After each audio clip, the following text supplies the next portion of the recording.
Hello and welcome to SideQuest, episode number 49, a special Monday edition, because it's on Monday. Special Monday, yeah. Special That's like Monday. 69 minus 20. Yes, it is. Which is irrelevant, frankly. Thanks for keeping track on that. Is 20 something to do with sex? Because we could make it work. There's gotta 69 be minus something. 20? Yeah, there's got to be something connected to 20, right? Yeah. That's probably something like that. Probably. I mean, the internet can make it happen. Well, Right. episode 49 is a special number because it's like the square of 7, and Nerd. I was trying to look up 49 facts, right? But then there's the number one fact is just rubbish. It's like it's a natural number that follows 48 and precedes 50. I'm like, well, that's not a great fact. Well, there we go. That's why it is a special. Who's episode. dropping fact bombs like that? Although here's some, I might start doing this for every episode. I'm gonna begin it with number facts. So in chemistry, 49 is the atomic number of indium. So there you go. In astronomy, the Messier object. I don't mean it's messier than before, but apparently there's a Messier object M49. I don't know where this is going. M49's a star or a galaxy, right? Yeah. Isn't that Andromeda? Andromeda news on SideQuest. It doesn't give me that much information to go on, you see. This Wikipedia entry is quite small. It just says Messier object. I'm like, okay, cool. I should probably have picked something better. But yeah. So you messed up and you Googled it instead of going straight to Urban Dictionary where you know you're going to find the true definition of 49. And the definition on Urban Dictionary is when a man puts pop rocks inside a woman's vagina. And then I'm gonna just like skip the rest of it because this is a family show. It is episode 49 pop rock edition. Pop rocks. That's the title of the show this week. Yeah, and then people will be like, why do they call it that? Yeah. And then they'll look it up, and then we have blessed the world with knowledge. Now, speaking of surprising situations. And pop rocks. PlayStation 5 reveal technology of the Unreal Engine. Surprising, right? Man. Yeah. The beginning of that demo, I was like, this looks just like a real life video recording. It looks so good, right? It's gorgeous. Yeah. So Unreal Engine 5, they Epic demoed Unreal Engine 5. It's like they showed off like what the engine was capable of it, and during the demo they mentioned that it was running on a PlayStation 5. Mm-hmm. And it looks fantastic. Digital Foundry did an excellent video breaking down like all the different tech used inside of it to like actually like show why it looks so good. But to me what really stood out was just the detail. Especially like not only when you get close up, which in current games is when a lot of the detail can really break down because you got like really muddy textures, but also far away, and how when you moved, like there didn't seem to be a lot of pop-in, like changing of the textures, changing of the geometry. Right. It was just like the detail level was high far away, high close up, and didn't seem to transition dramatically in between the two. It was fantastic looking.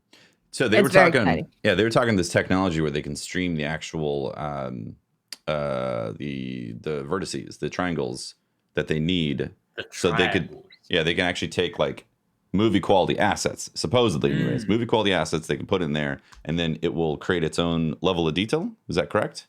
Based on where it's being rendered. Yeah. And this is big for the industry, so they don't have to constantly make lower resolution versions of art assets. That takes up a lot of time to topologize stuff, So if this becomes a norm where they can make super high quality, high asset or high movie quality asset, and then just put it into games and have the engine figure out what level of detail to be able to give to the pixels, that's amazing. It looked outstanding. In fact, they kind of had this like demo gameplay with this kind of Tomb Raider-ish girl kind of like exploring this like kind of desert looking rocky area. I would play that game. Like, that's so cool, right? Like, I'm sold. And then she started flying. Hell yeah. Oh, I like flying. Do you like flying? I like flying. Yeah. She was it's going like to go in the portal. Prince of Persia. And we need a we need a new Prince of Persia. Like give me that game. A movie quality Prince of Persia games are so good. Yeah. When's the last time they made one of those? They were so fun. Was it like 5, I want to say ago? GameCube, wasn't it? Really? Or was it maybe? Was there? I mean, well, that was the last time that I played one. I don't know if there was one. Let me double check. Yeah, was it Heart of Darkness? Was the last one? That was the one where you were being chased for like a long time, wasn't it? Wasn't there was the OG Prince of Persia on DOS? Games. That really old one? Yeah. That game actually sucks. Hey now. It was such a pain in the ass to play. That was my first Prince of Persia. You had to be pixel perfect, like with everything you did in that game. We're going to talk about that experience in a new game later. Really? Oh no, the last Prince of Persia was an app game. There was. Oh Prince no, of Persia. before that doesn't count. Yeah, apps. Before that, it was Forgotten Sands. That was I remember Forgotten Sands. What was that on? 360. That was on 360, PS3, PC, Wii, Nintendo DS, and PSP. Prior to that, there was the Fallen King. Because there was the. But then they did remember the one in 2018 where they did the cell shaded one, the cell shaded style one, the like Prince. It was just called Prince of Persia again. Yeah, 2018. Right? I thought this was recent. Yeah. What? No, that one was 2008. Oh, my bad. Oh. Yeah, 2018 was Prince of Persia Escape. That moves pretty fast, doesn't it, old man? 10 years passed. Oh my god. Oh, it was 10 years ago. Oh, well, never mind. Yeah. I feel like it was the original. The original platformer. GameCube is retro gaming. I'm like, what? That's brand new. Yeah, Prince of Persia was like the original platformer in a way. Yeah, well, not original in terms of like Mario was the original platformer, but like original in terms of like the Tomb Raider exploration, right? Like I feel like that's one of the first games. I guess Pitfall. It was so fun. The thing I remember about it was how beautiful it was and how fluid all the animation was. Yeah. And how God-smackingly difficult it was. You had it was animation priority, so like you had to like line up pixel perfect to make it jump, but you had to like start lining up like 10 steps before the jump. It was a hard game. That's how you got good. Gotta get good. I didn't get good. Yeah. But I just skipped that. But I'm not gonna get good. I think it was the play some Mario instead. I think it was the two. There's one called the Two Thrones. I can't remember if it was the Two Thrones or the Warrior Within, but there was one of them where, like, bear in mind, like Prince of Persia obviously always has like the wall running stuff, which is really cool, and you kind of need concentration anyway to be able to just get that right. But there was one of them. I think it was the Two Thrones, where they introduced there was like this kind of demonic thing that would chase you at times. So you then get to the point of the game where like you're being chased, and then you have to do the wall running super fast. You're like, you can't even stop to think. You're like, you better run because he's gonna catch you. That was so stressful. Was Two Thrones like the really dark one that they made? Like I remember Sands of Time. Am I thinking that the right title? Sands of Time was kind of like the first of the reboots, and it was it was kind of like light and cheery, and then the second one was real dark and foreboding and emo. Yeah, the second one was Warrior Within. That was a dark one. Yeah, and then there was Two Thrones. Okay. Yeah. And But hey, those were good games. Back to Unreal 5. Unreal Engine 5. Hell yeah. And that's what we think about Unreal 5. Well, I was gonna say, when do you think a game legitimately is gonna get released on that engine? What are we looking, 3 years, 4 years? No, I would think that you're gonna see some smaller titles, like some downloadable stuff, pretty quick. Well, it's not officially going to be out until next year. Yeah, but like they release games based on the betas of previous engines, so I'm guessing they'll do that with this one too, and they'll be smaller, like indie stuff. And then for like a real AAA kind of like huge game, like what you're seeing there, I'm guessing it's going to be 2 or 3 years.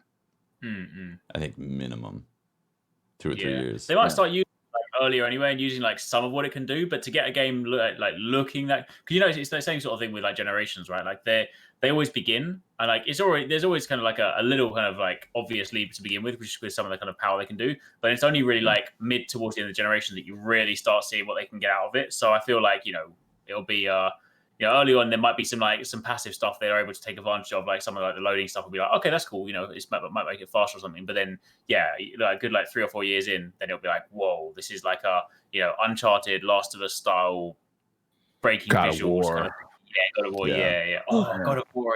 I'm PS5. so excited. I am fully on the console train. I am a console gamer. Oh yeah, hitching your ride. I'm hitching my ride. Tell them on PC. It's sorry, PC. You're done. Yeah, sorry, it's over. 2020. The death Unreal of PC. 5 is a PS5 exclusive. That's what the internet told me. That's what the internet said. Yeah. Yeah. So if I want the Unreal 5 goodness, I have to be on PS5. We should note that the Unreal Engine 5, I think it was probably like a paid some money exchanged hands to say this is running on a PS5. But that's gonna also be on, obviously the Xbox and the PC I don't think so, bro. Actually, I'll be in Nintendo Switch, but timed exclusive. You know what I heard also? Unreal Engine 5 might even be on iOS. Yeah, I can see that. That's supposed to be getting pretty powerful. That's supposed to be a sick burn, Brian. Oh, yeah. No, those phones are very powerful, right? At this point, they're far more powerful than the Xbox 360. Yeah, no, they might even be more powerful than the current generation of consoles at this point. Those things are crazy fast. Yeah, for sure. No, they obviously support multiple platforms with these engines. That's how they make their money. They're also doing a thing where for developers, they're not requiring. I don't want to misquote this, but I'm pretty sure they won't take a fee for the first $1 million in revenue. I saw something about that. Oh, that's interesting. So, like, indie devs won't, they won't be crippled by, the fee to Epic. So but people, if they do, if their game blows up, then we need to kick money over. Yeah, so some people might not be aware of this, but Unreal Engine is technically free to download and check out and mess with. So if you're interested in game development and want to get into tinkering with an amazing game engine, you can go and download the Unreal Engine 4 right now and start playing with assets and start getting familiarized with the environment. In the past, they've required fees up to a certain amount, or they've required fees after you've crossed a certain amount of money, but they just bump that now in revenue to $1 million. So yeah, tons of indie developers will be able to make games and have an amazing engine. Really good.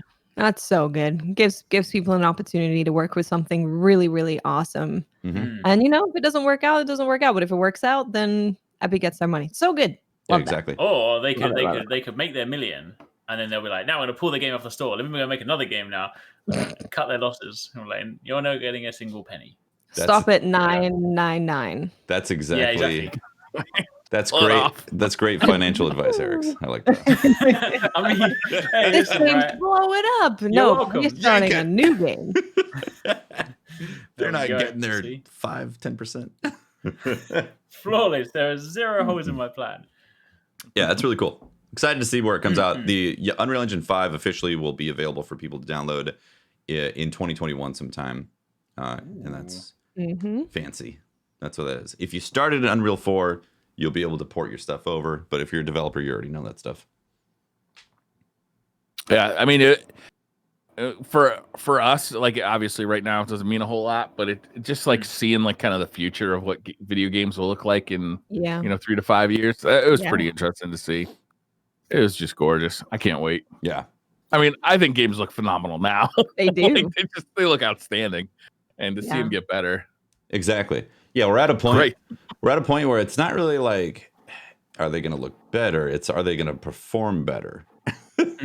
Right? Yeah. Now we're looking for games that are seamless worlds and high frame rates, fluid motions, no dipping in frame rates. Because if you ever play a game that has smooth animations and the frame rate stays consistent, you realize how often that doesn't happen. Mm-hmm. Oh yeah, never. It's crazy. That's why that Assassin's Creed Valhalla news that it was running at 30 FPS was so disappointing. Yes. Yeah. Yes. Unless it's locked and really smooth. 30. Yeah. I've been playing. I actually put 30 hours into Odyssey over the last week, Assassin's Creed Odyssey, because I don't know, for some reason we started talking about it.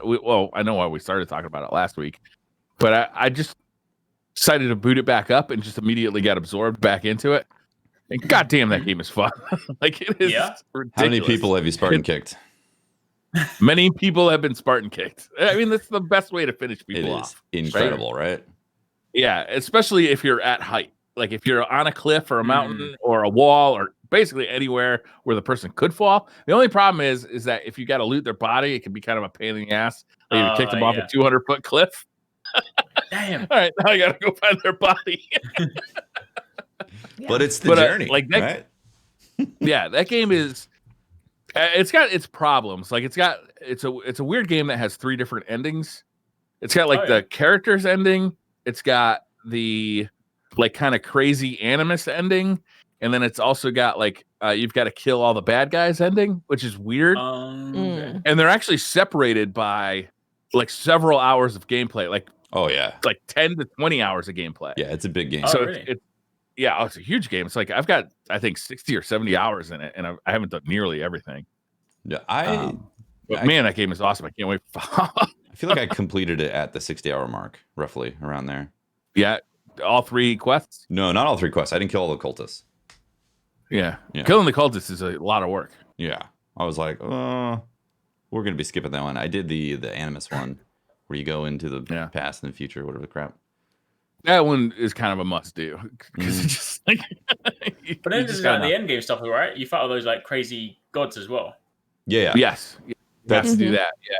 Yeah, that's when you're kind of getting closer and closer, and then you go into this final thing that wraps it up. Not to spoil too much. I don't want to spoil it. Yeah. And then there's been a ton of DLC released for it too, with like other quests. Some of them are like crazy, like make believe stuff, and some of them are like really like focusing in on the history of Greece. And there's even like a history mode that you can go into now. Yeah. It's like a guided tour of Greece. And I think the voiceover and stuff is by like archaeologists and like people who study this stuff, which is pretty interesting. That is really cool. Yeah, I haven't done it yet. I want to though. Yeah, that's awesome stuff. Another big piece of juicy news from last week. Assassin's Creed Ninja Style. I mean, Ghosts of Tsushima. Seriously. Oh my god. Doesn't this look like an Assassin's Creed game? Or, it looks like it plays like an Assassin's Creed game? Yeah. It's got like, so in terms of gameplay, I don't know what I was expecting, but for some reason I wasn't expecting this as gameplay. I think it's because in one of the trailers, it showed like the main character going up against another swordsman, and it looked like they were having this like standoff, which made me think more so of like Sekiro type gameplay than this. But this definitely is more like stealthing around, clearing encampments, kind of picking people off. And there is like a cool action sequence that happens when you get into certain battles. But yeah, definitely seems like it's closer to an Assassin's Creed type stuff. Yeah, they released an 18-minute like kind of gameplay trailer, and like they show a lot, like a ton of different stuff. It looks like you can play in 2 different ways. You can play as a ghost, which is more like stealthy and using bows and sneaking around, or you can play as a samurai, which is more like I'm walking in through the front door and I'm fucking shit up. Yes. That sounds fun. Yeah, so there's a lot of like scope for kind of customization, like how you want to play, because they said that like the ghost will sort of like reveal itself as you play throughout the campaign, but they're like you can sort of choose how you want to play. But yeah, it's interesting because as you said, like prior to this, we'd sort of seen like the cinematic trailer, we'd sort of seen the very carefully crafted trailers of like walking stuff, but like to actually see like a cohesive gameplay loop, like I'm super excited. Like it's been a while. Like I feel like it's been a while for me that I've been like this excited about a game, because I was obviously like looking forward to it anyway. But then to me, when I watched it, it was like Assassin's Creed in Japan meets Breath of the Wild. So that sense of like having a world where I just want to explore, because it's funny because I was kind of talking about this in like a video the other day, and I was like, I made the kind of Breath of the Wild comparisons, and people were like, oh, why didn't you make a comparison to like Red Dead? And I'm like, well, Red Dead to me's got a boring world. I don't care about that, but controversial. But this game looks good. So come on, man, like snake bites, bear traps. How many times have I rescued them? But but it's definitely one of those things that like it's the nice and intriguing thing where like I feel like there's some games where when you do the open world, you just kind of just want to get on with the story. But this is one of those games where like I can tell I'm gonna want to go off the beaten track. I'm gonna want to find the shrines. I'm gonna want to find the secrets before I even do the main story stuff. But yeah, it looks fantastic. And the thing that I like the most about the gameplay is this game has probably got the best implementation of a waypoint system that I've seen. Yes. Yep. Yeah. So especially for an open world game. Yeah, exactly right. So they have so anyone that didn't see it, they have like a thing called the guiding wind. So you basically set your waypoint on the map, and instead of having like an obvious arrow that's like you should go north, the wind just blows in the direction that you should be going, and it's obvious, but it's like it's still, but it blends in perfectly with the theme of the game. So it's it's really nice. That's really smart. Playing a lot of Assassin's Creed Odyssey, the way they do it is they have this map that has so many icons on it that you can't find what you're looking for, and then you put a waypoint on the map, and then you press A to make your horse run along a road, and then you press Y so he runs toward your destination, and then you switch over to your YouTube and you watch YouTube until he gets there. This looked way really better than that. It's good for encouraging people to go and explore, because you don't have this thing that's like, go here, this is where you're going. There's a big thing on the map. It's like, okay, well, the wind's going that way, but there might be a shrine over there. I'm going to go discover it. It just helps keep you engrossed in that world, because this game is gorgeous. Yeah. And then other things they had is like, if you see a fox, you can follow the fox to like a certain thing. Or if you see a bird, like a bird will indicate another thing. So like all this stuff, instead of being in like on maps or in menus, there's still a map, but like all this stuff is kind of in game and not in a UI or a menu somewhere, which is way more immersive and way cooler. If it works out, we still have to play it to see if all this stuff will work out. Yeah. And if the quests are fun and if the characters are interesting and all that stuff. But I mean, it was a good demo. Yeah, the game is gorgeous. I can't get over how beautiful the game is. Like being able to just run around in a world like that is going to be so fun. Yeah, the photo mode they showed was really interesting too, because you got this beautiful world, but then once you go in her photo mode, you can actually manipulate the world and have like fireflies. You can add fireflies or different wind modes or different things flowing through the air. Yeah, really cool. And you can play the game in black and white if you want to make it feel like an old Kurosawa movie. That's cool. Yeah. And you can play right from the get-go. You can play with Japanese voices only. So you can make up your own narration, which I think would be really fun. Oh, dear. That's great. Did we know it was going to be this open world before, or did the game? No, I had no idea. Okay, yeah. We didn't really know what the game was, right? We just saw that it was visually beautiful, and we saw that it was about revenge in terms of a story plot, but we didn't really know how the game played at all. I'm really surprised at how much of an open world it feels like, looking at the gameplay. Yeah. It feels like it looks like an Assassin's Creed game. With different, it does. Even the action buttons seem similar. Like you can ride by like a bamboo tree and just like quickly tap a button to loot it, and you now have bamboo sticks to make arrows with or whatever. Yeah. In a lot of ways, it looks like the recent Assassin's Creed. The combat looks a little different. Some of the combat looks almost like Bushido Blade for the original PlayStation, where it's like one-hit kills and stuff. Yeah, which exactly. Looked dope. Well, when they first showed it back in the previous E3s, I was expecting something like you were saying. It was closer to Sekiro, like this level-based or progression level-based type of scenario where you take on stronger and stronger enemies. But it's interesting that it's so Assassin's Creed influenced. Yeah. Yeah, my one thing was from the demo, I was wondering whether, you never really kind of get the feeling until you play it yourself, but in the combat situation, it kind of had that thing that was reminiscent of Assassin's Creed, where you get into the middle of a crowd of enemies, and then you very quickly dispatch them, if you get the timing just right. And I'm hoping that, obviously they played the game, they want to make the demo look good, so they're obviously going to finish them quickly. But I'm hoping there is a noticeable difficulty curve, because in that situation it was very much get your parry timing, he's open, slice him, he's dead, and it's oh, okay, these guys are going down pretty easily. So I'm hoping there's a decent challenge to it as it kind of goes out, because combat looked pretty easy for what they showed. But again, it's a demo. They probably had God mode on and things like that, so it's not really indicative of how it'll be. But maybe there's a true samurai mode where you get one hit killed and you kill everything in one hit. Yeah, that'd be amazing. And then there's upgrade systems as well. They showed these kind of tokens that you could pick up, and they could change the way you play, you change your abilities and stuff. It looks dope, man. It looks great. The current Assassin's Creed games, I feel pull a lot from The Witcher 3, which is a good place to pull from. And this pulls some of the best stuff out of that, like that lineage is clear here. But also they've got obviously the brand new stuff to it. It's less looking at a map, more just following the wind, following the environmental cues around you. That's really an interesting way of doing waypoints as opposed to like drawing a line on a road in the middle of this like ancient place. Yeah, everything about the whole like UI design, every element of the UI is really sort of minimal. So I think they really want to like focus on just trying to keep your attention on how nice the game looks and try not to distract you too much. So I like that. Appreciate that. Well, this is a must buy as far as I'm concerned. I can't wait to pick this up. And it's coming out in the summer, July, like mid-July. Perfect time. I feel like it's like, obviously we haven't played it yet, but just from like that 18-minute demo, like it's, like some games you'll sort of see demos before and you're like, I need to kind of play it. Like I feel like I know I'm gonna like that. And if the game plays like that for the whole thing, I feel like it could even be like a game of the year contender potentially. So definitely, it's gonna be a fun game of the year this year. I feel like there's so many amazing games, like really, really good games this year. Cyberpunk, September. Yeah. Paper Mario.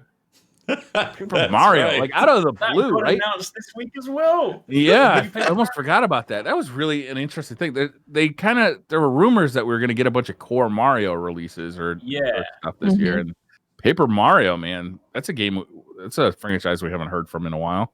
Yeah, it's been quite a while, and some of the more recent Paper Marios haven't really been as well received because it went away from the kind of turn-based thing. It went to kind of real time, and people didn't necessarily like those ones as much. But this one appears to be going back to the roots. So you've got like a turn-based system with it. It also kind of like traditional flair and whatnot, and it's about like origami, which is cool. So and it comes out in July. So July is like Ghost and Paper Mario. Nice, Samurai Mario. There we go. Oh, hell yeah. Samurai hat for my Mario. I'm gonna start cutting them Goombas. Just one slice, they cut in half. One weird graphical thing about that Tsushima demo that I didn't love was the blood splatter looked weird to me. Like it wasn't necessarily the blood splatter leaving the body, but the way it like splashed on people's faces and stuff. I don't know if that's gonna look the same in the game because it always looked black in the demo. So I wonder if it, if that was just like a toned down version, but it looked weird. I'll have to go back and look at it. Yeah, it's interesting. I don't know how much I'm gonna love the gameplay, but I love the world. So hopefully the gameplay is super fun to go through because the world is definitely really exciting to me. Well, I hope the world is actually interesting. And not just open and empty. Yeah. Like even if it's filled, like it can still be boring. Like Assassin's Creed Odyssey, I feel like has a lot of boring shit in it. Interesting. So for me, I felt like Origin had more boring open world stuff, whereas Odyssey, I felt like they filled it out in a way where the side quests and things you discovered were a lot more crafted and interesting. That was the takeaway I had from that. In Odyssey, I feel like they tried to do interesting stories, but they didn't always pull it off. So I felt like a lot of the lines from like you'd get a side quest or you'd go to a place for a side quest and you'd see the first couple of lines and then I'd bebop my way through the rest of it because I didn't care. Like I need the experience from this because, oh God, you need so much experience in that game. That's right. I forgot about that. The leveling. Leveling was fucked in that game. Oh man. Anyhow, you guys have been playing Nioh. I want to hear about That's right too. Which actually it's relevant because the DLC was announced very recently. Yeah. The really? DLC for Nioh 2 is coming out July 30th. So that's going to be exciting. It's called The Tengu's Disciple. So it's got a new storyline, new yokai, more bosses to beat, and extra pieces of armors to equip. Tengu the bird yokai? Yeah. Yeah. That's some bitch. You're going to fight a penguin? Hey, he's just a really annoying bird demon. Yeah, he's pretty annoying. Yeah. But yeah, me and Tefty have been playing through Nioh 2. We're basically in the exact same spot as each other. Yeah. Which has been really cool. Yeah. So Nioh like kind of got the rap as being like a Souls type game. Is Nioh 2 kind of continue on that trend? I mean, there's obviously elements of Souls stuff in there, but it's definitely its own thing. It's Ninja Gaiden meets Souls. Like it's very difficult in a lot of aspects, and there's leveling and progression, and a lot of the enemies will just kick your ass immediately. Right? Mm-hmm. Right, yeah, through the entire game. There's you might find one enemy that just always has your number, and you're like, dear God. So every enemy you're coming across is a threat that you have to approach in its own kind of unique way of fighting them. So it definitely has the difficulty that you would expect from a Soulsborne type game. It's got like the way that you fight bosses, that's got the health bar there, and it's a one-on-one. So that's definitely stamina bars. The experience. Right, exactly. So if you played Souls games, you would see a lot of stuff in here that you've seen before. Yeah. But Nioh, so like the levels, like separated levels with a hub world, or is it it's not like a open continuous world, I guess.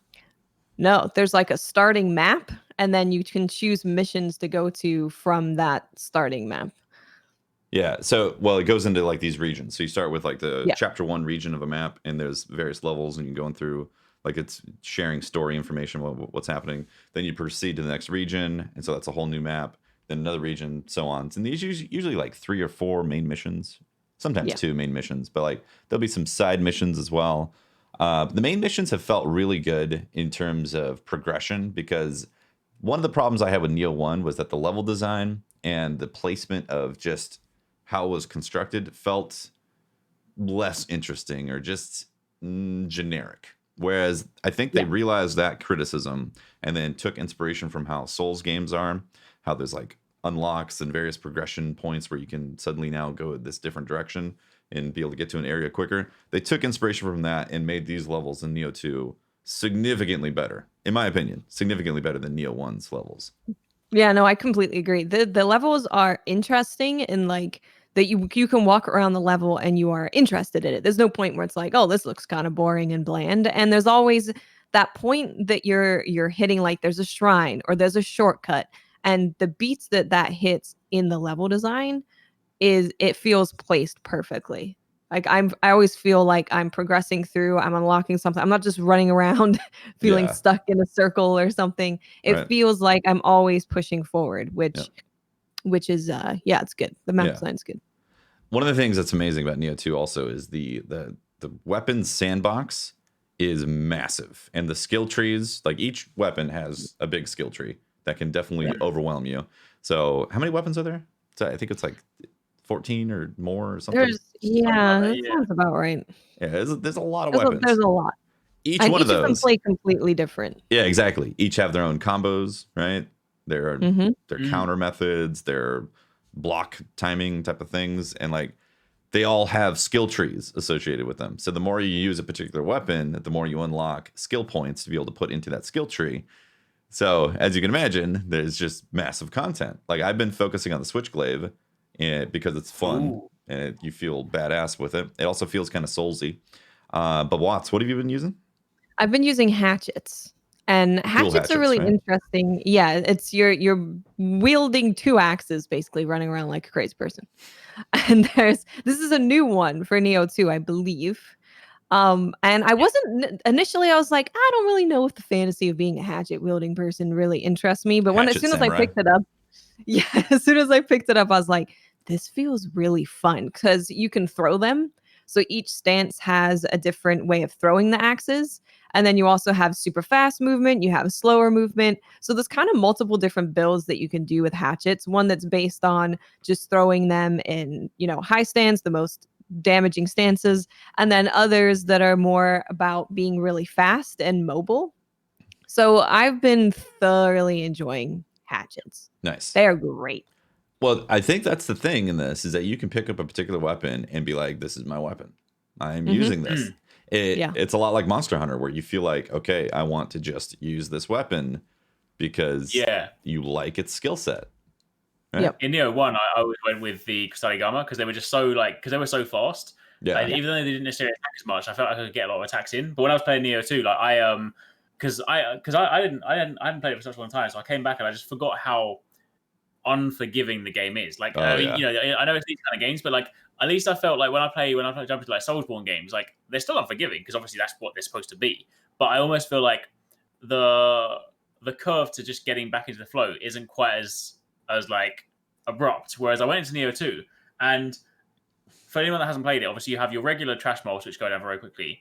You obviously have your big bosses, but then you have your in-between things, which are like the yokai that appear from these little like mystical fields, which are like mini bosses themselves. And like, obviously, once you start to get used to them, they're fine. But when I went back into Nioh 2, and I was trying to record my gameplay part 1, and I was like, this is why am I dying to this thing like literally 10 times in a row? Like, what the hell? So then to be fair, the beginning of Nioh 2 is like, here is a baby to beat up. Here's a boss. Like that is the beginning. That is the beginning level. Is one, you see one enemy, you kill it, you go through a door. Here's a boss. Good luck. Yeah. Damn, that's what made rough. me change my weapon, I went into it and I was using some of the new weapons as well. But then in the end, I was like, you know what? Right, this is I adopted the whole Monster Hunter Greatsword strategy. I switched to I forgot what it's called, the giant katana, basically the giant sword. The Odachi. Yeah, that's it, the Odachi. Yeah, and I was like, you know what? I'm going to use this. I'm going to go heavy stance. I'm going to hit once. I'm going to roll. I'm going to run away. And that's how I played the rest of it. I was like, every single boss, I just go in, I go, slam, roll, get out the way, slam. And I was like, you know what? It works for me. I'm fine. And I just basically started specking down the Odachi route. Yeah. Nice. So the bosses have been great. Like beautiful designs, all that stuff. Like it's a great looking game too. You played in action modes, 60 FPS, right? It's 60 FPS and it holds it really consistently. Like it is just a smooth, beautiful experience. Yeah. This is only on PlayStation? Yeah. Only on PlayStation right now. It might be on PC in a year or something because that's what they did with Nioh 1. I don't know. I haven't really looked at that because at that time I won't be playing it on PC. Have you guys both played Nioh 1? I played Nioh 1, yeah. Mm-hmm. Finished it too, yeah. Would you say that, like, if you were new to the franchise, should I play Nioh 1 first or Nioh 2 first or skip Nioh 1 or what should I do? Yeah, what's your thoughts on that, Watts? So I personally will say that I like Nioh 2 significantly more than the first one. I don't know if it's because of the fantasy of you can create your own character. So the character customization is extensive and you're half demon and the setting, like all of it entices me much, much, much more. It is also a prequel to Nioh 1. So I don't think it's 100% necessary to play the first one, but you're definitely going to get some story stuff that you miss out on if you don't play the first one. Yeah, if you're diehard for the story, you're going to want to play the first one first and then play the second one because there'll be some things that connect. If you're on the peripheral when it comes to the story, then Nioh 2, 100%.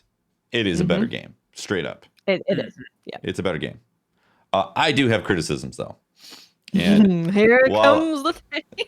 No, okay. So I thought about this because I was like, I'm getting some fatigue and I'm like 70% through the story. And at this point, like there's a lot of fatigue setting in. And I wanted to like figure out what's going on with this. And so all the positives that we've said so far, they're absolutely true. Like the game has very fluid combat. It looks great. All these things. It's a beautifully done game.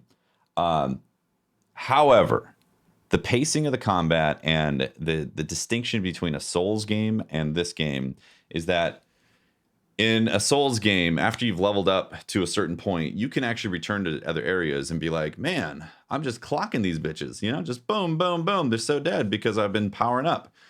In Nioh 2, as you get higher and higher, you're still seeing the majority of the same enemies. All right. And on where I'm at right now, 70% through the story at level like 100 or some crap like that, everything still either 2-shot or 3-shots me from trash bombs. Everything. Like, yeah, the little spear guys who you can take down. They'll 2-shot you. We'll 2-shot you. They'll 2-shot you. They go like, blah, and then reaction.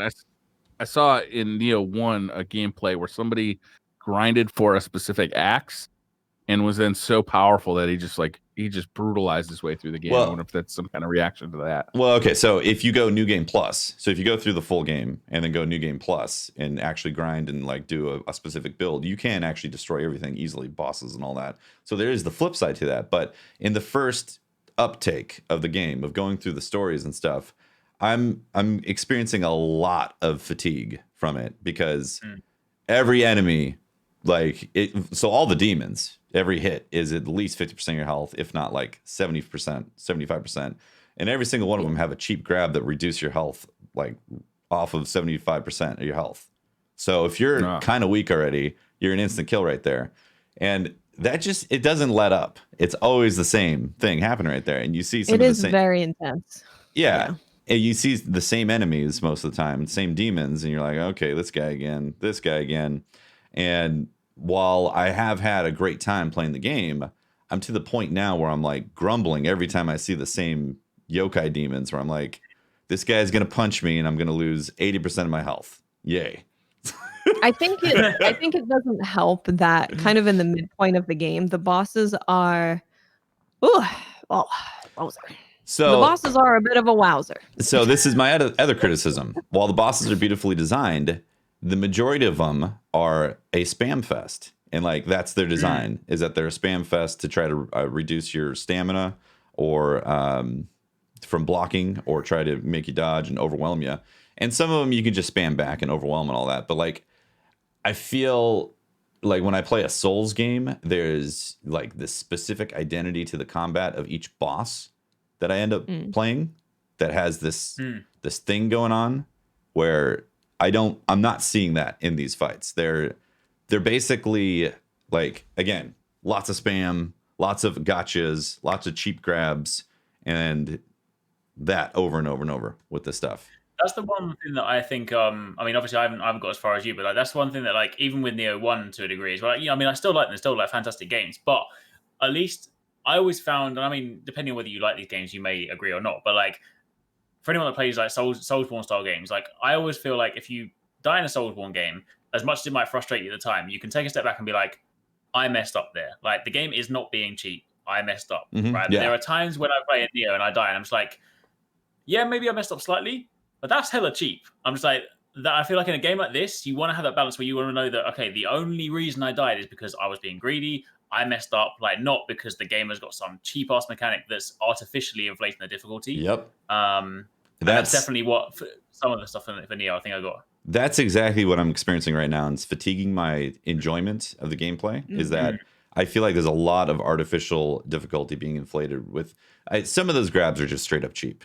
Just like, oh, here we go, 360 grab anywhere. Like, you shouldn't have been next to the boss. Sorry, you were doing damage. It's like, or just luck, pure RNG that they either are going to do that right away or not at all throughout the whole fight. That's one thing that I found with one of the more difficult bosses in the game. Sometimes he'd open up with a grab, which was very easy to block, to get out of the way of, to dodge in. And like he would run into a wall. You have a really quite an extensive amount of time to do good damage to him, put status effects on him, and sometimes he'll just open up with just spinning in a circle and he'll like two-shot me.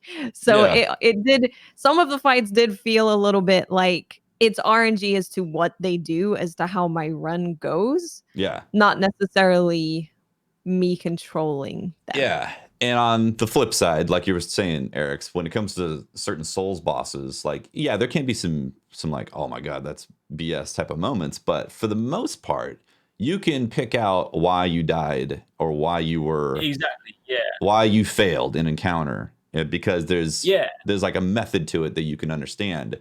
And a lot of the times in these fights, like I said, their go-to is overwhelm you with spam hits. In some of the hitboxes, I've been complaining about the hitboxes, but like some of them will straight up hit you, and you're like, you were, that your axe was far from it. That's frustrating. That happens in Souls too. So I'm used to BS hitboxes. Like that's par for the course in these type of games.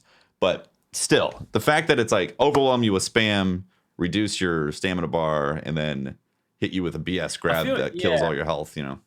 I feel like almost part of the reason they did that more in this one is also because they obviously introduced that new thing where you got like that special like yokai counter dodge thing. So it's almost like they were like, okay, the one way you can get out of this BS grab thing is if you perfectly time this, and then when you start doing that, because it's like one of the bosses like super early on, not even like literally, but I think like first or second boss you fight, the horse head guy with like just a sword, like it's just that he's like super like not in the grand scheme of things. Probably quite an easy boss, but the first few times I fought him, like I was just trying to sort of like learn his patterns, and I died so many times back to back because he was just grabbing me and doing stupid stuff. And then afterwards, I was like, when I was like, you know what, I'm just going to ignore his BS stuff. I'm just going to use this new yokai counter. And then I just literally went into like the yokai form, overwhelmed and spammed him. And I'd spent half an hour trying to fight him and constantly dying. And then I killed him in 30 seconds. I'm like, okay, this is, I see how I'm supposed to play this game now. It's just like aggression. It's also,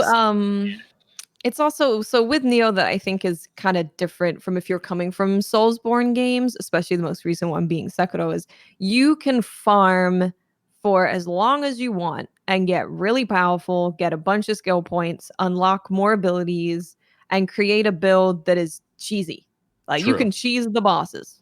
So I think that it's almost like there's cheesy bosses, but you can also cheese. So it's just about finding builds that allow you to cheese the specific boss. So that's interesting because normally in Souls games, you'd be back at your bonfire and then you could go to various areas that you're familiar with to do some farming or whatever.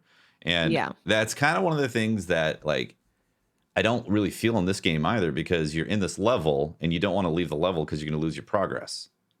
Yeah. Right? So you'd have to backtrack. Yeah, whereas you're like, you if you really wanted to farm, or you're like, I'm having a really bad time, I want to farm up to the point where you want to go back to the main map and do side missions, you'd have to redo that level all over again and get to the boss. Exactly. So it makes it a bit more difficult. And that's a big problem. Well, you already cleared it, and it's kind of annoying. Where, like, I guess what I'm saying is that the leveling system feels a little contradictory towards what's on the menu for how the game is progressing level-wise. I'm sorry, the leveling system, the RPG aspect is contradictory to the actual levels, the way the level progress happens as you go through the different lands. That's what I'm saying. It's like that doesn't really connect for me, and that's why I'm going in and I'm getting two-shot by basic ads, and I'm like, there's only so much of that before I'm like, maybe I'm just not gonna do that anymore. You know, maybe I'm gonna shelve this for a while. You know what I mean? I've been loving this game though. There hasn't been any point where I've gotten fatigued or like I don't want to play. But again, every weapon is so different and every build is so different that everyone's experience is going to be so different. Yeah, for because sure. I have like 5 long range attacks if you count my like hand cannon and rifle.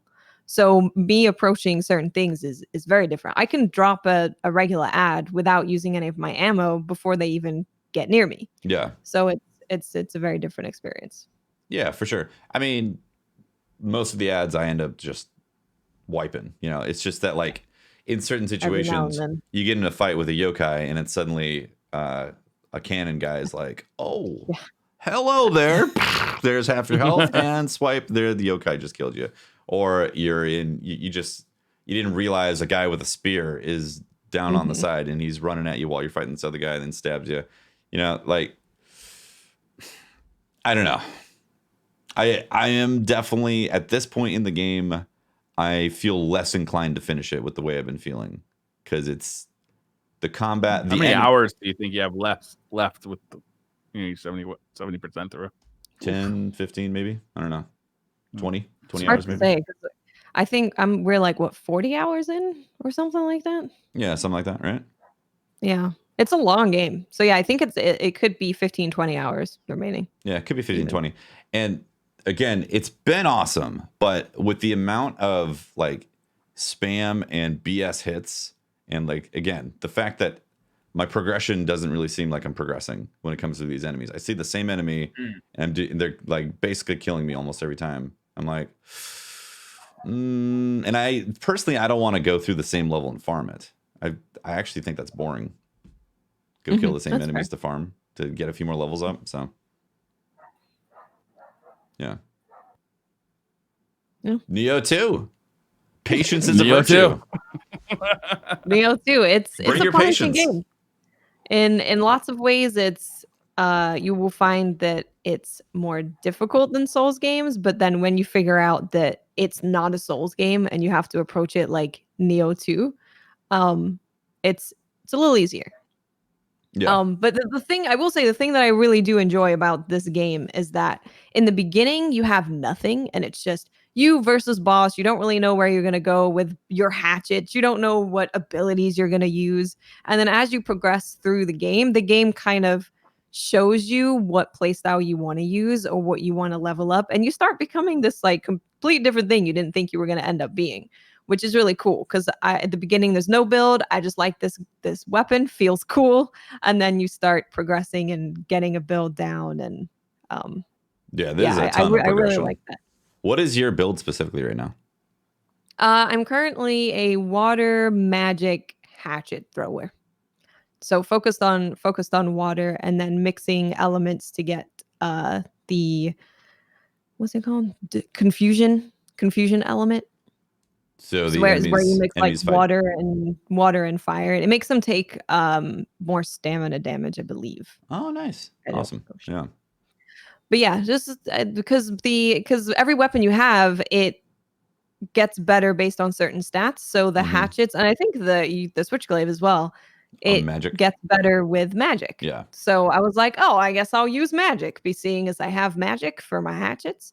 So I was doing water, focused on water at the moment. Nice.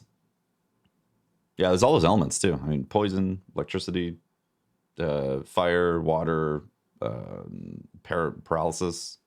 Like there's all those things you can pick up a weapon that has fire built into it. It's imbued with fire. Yeah. Yeah. There's also a whole weapon system. What's the awaken a weapon? I don't even know how that works. There's a whole section of the game that I am paying not much attention to, which is in like the blacksmithing, the tea house. Dear Lord, open up the tea house. I was like, this is a different game. I'll think about this later. That's how I felt about it. Yeah. It's crazy. Yeah. Blacksmithing is pretty extensive, but you can get smithing techs in the world. So you get basically a Animal Crossing recipe for you to take to the blacksmith to be able to make certain things. So you can farm for those recipes and go and take them to the blacksmith and create stuff. And you can temper with things. So you can say you have a piece of armor that you like, but you don't like the abilities on it. You can switch those out. It's very expensive though, which is where farming comes in. Yeah. And also why you probably want to do it in New Game Plus. Yeah. Yeah. Yeah. So yeah, Nioh 2. Real quick, I want to talk about Street Fighter V Champion Edition. That came out in February. Nice. And so this is the third release in the Street Fighter V kind of series that came out. I think Street Fighter V came out in 2016 originally, and it's not real critically well received because it was just a kind of pared down version of a Street Fighter game with not many modes and not much going on, and I guess the online wasn't great. This latest version is the Champion Edition, and it has all the DLC from all the previous seasons and all the costumes and just, a ton of features. I think there's 40 characters in the game now, which is a lot of characters. And I've been playing a lot of Street Fighter 2 and Street Fighter 2 Alpha or Street Fighter Alpha on the Mister, the arcade versions of those. So I just kind of figured I'd like to see, because I love those games. They're some of my favorite games ever made in the Street Fighter series. So I just kind of figured I'll check out Street Fighter 5. It's only $30 for this newest edition. And I gotta say, it's pretty fun. There's a ton of different stuff to do in the game. There's an arcade mode for each game in the Street Fighter series that gives you slightly different kind of endings for all the characters, which is kind of fun. So you'd get the appropriate ending for Ken if you play the Street Fighter arcade mode or the Street Fighter 2 arcade mode or the Street Fighter 3 arcade mode. You know what I'm saying? Mm-hmm. So you kind of get a progression. They're not really detailed. They're kind of they're just kind of single frame matte paintings and then a little bit of words, but it's kind of cool. There's also a story mode for each character. Again, it's not super detailed, but it's kind of fun. It's something to do. Then there's a bunch of online modes. There's a regular kind of a casual mode. I can't remember what it's called. Then there's a competitive mode where you're actually ranked mode, where you can build up your points to get higher and higher ranks. And then there's a kind of this casual lobby where you can just invite your friends and all it's kind of putting quarters on the machine and waiting in line. Nice. I got next kind of thing, where you got a bunch of people in a lobby and you can watch the people play who are playing while you wait for your turn to kind of get get in the game, which is kind of a fun way to play. The game plays and feels great. I'm playing on the PC. I think I'm going to buy the PS4 version as well, because I think I'd like to play it on downstairs as well. But it plays really well. It still feels like a Street Fighter game, but obviously it's it's new for it's been 30 years since the first Street Fighter came out. So it's all polygonal and it looks really good. It doesn't look like fantastic. I wouldn't say it's as good looking as something like the most recent Mortal Kombat games. And it definitely is missing that story mode that makes the Mortal Kombat games so much fun to play now. Like, even if you're not into fighters, the Mortal Kombat games are fun to play now, right? Because the story modes are so crazy and it's just kind of cool to go through them. It'd be awesome to see Street Fighter get something like that. But I mean, there's a ton of customizability for your characters. You could really customize how you play the game as well with the different modes. Like, you can select like what your super is going to be and what your kind of V modes are supposed to be. It's a good game, and it's only $30. I was pretty impressed for a game that didn't get well reviewed. Getting the championship edition of this game for $30, it feels like you're getting a lot of content. And I've been playing online quite a bit actually, and some of the connections aren't great, but for the most part, you can select how good a connection you're willing to accept.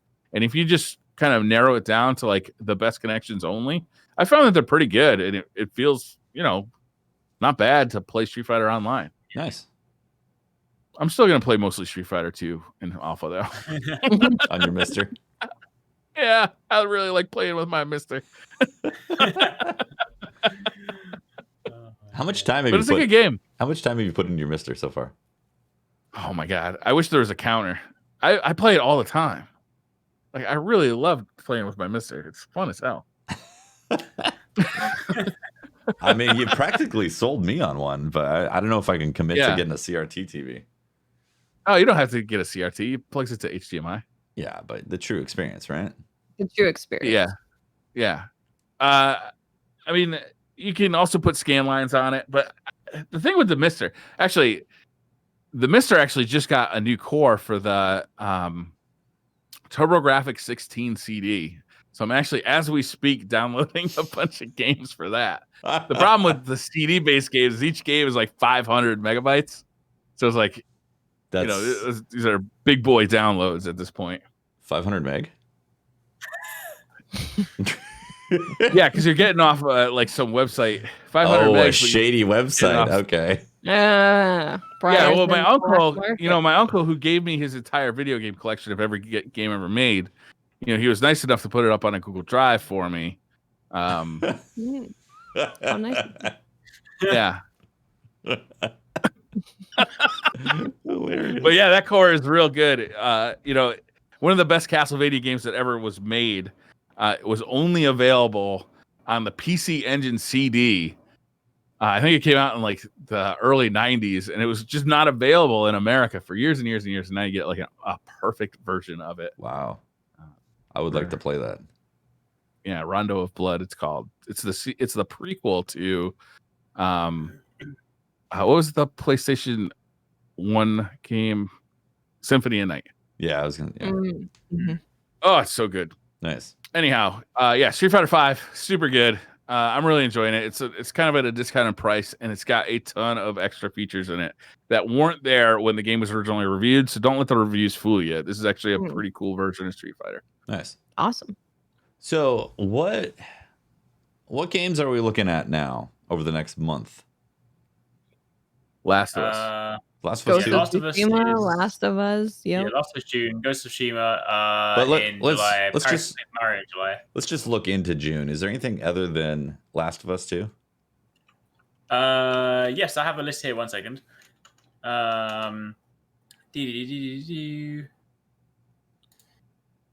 Video game releases. Here we go. Where are we at? Let me go and fast forward to June. So where are we at? We have what's worth talking about? Outer Worlds coming out to Switch. There's a YS game. Burnout Paradise remastered on Switch. Last of Us Part 2. I'll buy that. Does I get a physical copy? I'll buy Burnout for Switch. That'd be fun as hell. think so, yeah. There's honestly not a great deal. Like, there's a lot of just random titles like Hunting Simulator, Phantom Covert Ops, Almost Gone, Fairy Tale, Last of Us, but not actually. Yeah. I mean, it's quite. I think a lot of people have just cleared out for it. Oh, and tomorrow is what do you call it? Golf with Friends on Switch. If you like some fun. That sounds awesome on the Switch. Yeah. I mean, it's already out on PC, but it's out on Switch. When does Minecraft Dungeons is that the one that we played? Did we play that one? Oh, Minecraft Dungeons is next week. That's it. Is that next week? Yes. That's next week. That is May the 26th. May 26th, Minecraft Dungeons. Definitely gonna try that out. That looks fun. That was not on this list. This list is rubbish. Let me get the better list. Well, that was June, right? Yeah, but they didn't have this. Here we go. This is the more reliable list. This is the one. Do I need an RTX 2080 Ti for this game? Yes. 100%. You got it. Hey, the only reason I say yes is because I'm convinced that if you buy a 2080 Ti, the 3080 Ti is coming out this year. Not doing it, man. I'm not doing it. And I really want a 3080. I want Cyberpunk in 120 FPS on 4K. No, you want to play it in 30 FPS cinematic mode. Oh, the true mode, right? That'd be 24 FPS. Oh, yeah, true. Yeah, there's a $20 regular edition and a $30 hero edition of Minecraft Dungeons.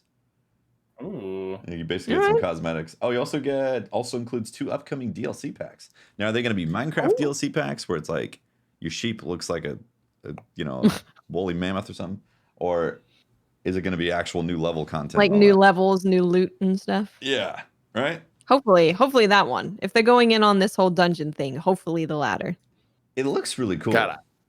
It does look cool. My kids used to play so much goddamn Minecraft. It was like the only game they played, and they played it for hours on end, and all the time. And now you can thank Fortnite. Now one of them's playing Destiny. Oh, Destiny. So he's moved down in the world. There are more things in June. There's a couple more things in June that were not on this other list. What's that? Command & Conquer Remastered Collection. Right. On June 5th. Okay. Awesome. What's that exactly? When is that's that? Interesting. What is it? It's the remaster of the original. Was it the original Command & Conquer, or was it Command & Conquer 2? One of those ones. But so kind of it's just basically the king of the RTS just coming back and giving us a chance to play that, and all the old school maps have been vamped up and stuff. It looks pretty cool. Does it have new HD graphics, or is it just the old game running on? Yeah. No. Yeah, they redid all the sprites and stuff. I mean, obviously, it's not like. Did they keep the old cutscenes, the real video cutscenes? I don't know. I hope so. I sincerely hope so. There's also Wonderful 101 end of June. Right. If you backed it on Kickstarter, then you should have already got your code, or the physical versions have been delayed a little bit. But so the codes are going out for that one, and that's pretty much it. Oh, apparently this game called Destiny 2 has a season 11 on June 9th. Season 11. There you go. Season 11. Farming simulator on the middle of June as well. Farming. One of my kids. Yeah. That's a toughy game right there. I wouldn't mind farming up some gluten since I can't have it. One of my kids, they're shutting down. Have you guys heard of Maple Story? Yeah. The game. Mm-hmm. So they're shutting that down apparently. I guess no. I didn't know they were shutting it down. The developers contacted one of my kids on Discord, and they're sending him a bunch of shit because he was so loyal to the game. Wow. Oh, that's Isn't that cool? I thought that was amazing. Cool. Yeah, that is really cool. Also, I took away his computer because obviously he's playing too many videos. Oh man. Oh, that's awesome. Yeah, that's really cool. Isn't that neat? Awesome. Well, is that SideQuest? Is that the episode? I believe it is. SideQuest complete. Bring. Ding. Finger guns. This fires imaginary bell because the real bell doesn't work anymore. It doesn't move. Wow, that is amazing. Because you hear nothing. It's ridiculous. All right. Well, thanks for watching, guys. That's episode 49 of SideQuest. Pop rockets. Yeah, Pop Rocks, the episode. Pop Rocks. If you want to find more of me, you can talk to me at Teft on Twitter and catch my streams, twitch.tv/TeftyTeft. I may or may not be playing Nioh. We'll see. Ooh. I have to look within my patience meter and decide if I'm gonna be patient enough to deal with the BS. Maybe you just need like a couple of days off, like a game refresher, like a Animal Crossing. Nioh. Yeah. I need a Nioh vacation. Take a little bit of a vacation. Might be permanent. Who knows? We will see. Briar, where can people find you? You can find me. Just look for at the Briar Rabbit on Twitter. You can talk to me there. Or I didn't think anything fun to do. Run around with my mister. It's always just default to Mr. Diddlin. Yeah, Mr. Diddlin. I am Miss 5000 Watts. You can find me on Twitter, Twitch, and YouTube at Miss 5000 Watts. I'll be playing Nioh 2 today because the lie is broken. It is a lie. So hopefully that will be fixed tomorrow so we can go and get our shotgun. But yeah, we'll be playing some Nioh 2 later. Nice. And I'm Arix. You can find me over on Twitter at Arix or YouTube at Scuf Gaming. And then this week, I don't know, it's a kind of quiet week this week, so don't know what we're doing. Probably more Animal Crossing. I'm remaking my island still, so I'm digging everything up. I've started all over. I haven't started again. From scratch? Well, yeah, I dismantled the entire island, and I'm doing it one square at a time. So you demoed the whole island? Yep, I had my perfect 5-star island, and I had to one square at a time go through and dig up all the trees, destroy the walls. It took me about 7 or 8 hours to dismantle my island, so I can then rebuild it. Damn, quarantine's been rough. Are you going with a new theme? You switching it up? I am, yeah. I haven't quite decided what it is, but I want a blank canvas. I want completely flat land, so I'm flattening everything so I can build from there. Yeah, quarantine's made me crazy. Eric's is going with the clear cut. Oh man, that's great. All right, is that everyone? Yeah, that is everyone. What about Predator? Predator, where can people find you? He's not on the screen right now. I think he's hiding off in the corner. He's hiding. Shout out to Predator, doing Predator things. He's doing Predator things, exactly. Shout out to all of our Twitch subs and our Patreon members. We really appreciate the support on the show, guys. You keep the show running and allows us. Shout out to Sparty for going into the pre-show, keeping me company. Shout out to Sparty.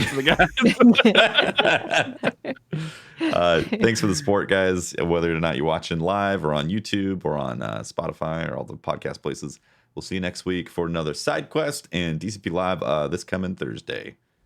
Bye, everyone. Thanks so much, everybody. Bye. Adios.